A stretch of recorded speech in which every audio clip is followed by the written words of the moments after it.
70 ಲಕ್ಷ ಅನುದಾನದಲ್ಲಿ ಇವತ್ತ ಇಲ್ಲಿ ಸುಂದರವಾಗಿ ನಮ್ಮ ಈ ಇಂದಿರಾ ಕ್ಯಾಂಟೀನ್ ಅನ್ನು ಚಾಲೂ ಮಾಡಿದೆವು. ಎಲ್ಲಾ ಸದಸ್ಯರು ಕೂಡಿ ಇಲ್ಲಿ ಸ್ಥಳ ಅವಕಾಶ ಮಾಡಿಸ್ಕೊಟ್ಟಿದ್ದೀರಿ. ನಿಜವಾಗ್ಲೂ ಈ ಸಂದರ್ಭದಲ್ಲಿ ಅವ್ರ ಅಭಿನಂದನೆ ಹೇಳಿ, ಇವತ್ತ ದೊಡ್ಡ ಚೀಫ್ ಆಫೀಸರ್ ಕೂಡ ಬಂದಿದ್ದಾರೆ.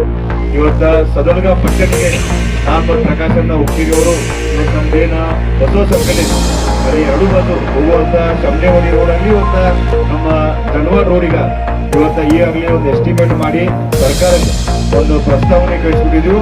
ಬರುವ ಒಂದು ತಿಂಗಳಲ್ಲಿ ಅದರ ಮುಂದೆ ನಮ್ಮ ಶಿವಾಜಿ ಸ್ಟ್ಯಾಚ್ಯೂ ಇದೆ, ಅಲ್ಲಿಂದ ನೇರವಾಗಿ ಡಬಲ್ ರೋಡ್ ಇದ್ದು ಮತ್ತೆ ನಮ್ಮ ಸದಲ್ಗ ಪೊಲೀಸ್ ಸ್ಟೇಷನ್ ಹೋಗುವಂತ ರೋಡ್ಗ 2 ಬಸ್ ಎಲ್ಲೆಲ್ಲಿ ಅಗಲೀಕರಣ ಆಗಲಿ ಸೈಡ್ ಪೇವರ್ ಹೋಗುವಂತ ಸುಮಾರು 10 ಕೋಟಿ ರೂಪಾಯಿ ಬರುವ 2 ತಿಂಗಳಲ್ಲಿ ಸದಲ್ಗ ಪಕ್ಕದಲ್ಲಿ ಕೊಡುವಂತ ನಾವು ವ್ಯವಸ್ಥೆ ಮಾಡ್ತೀವಿ.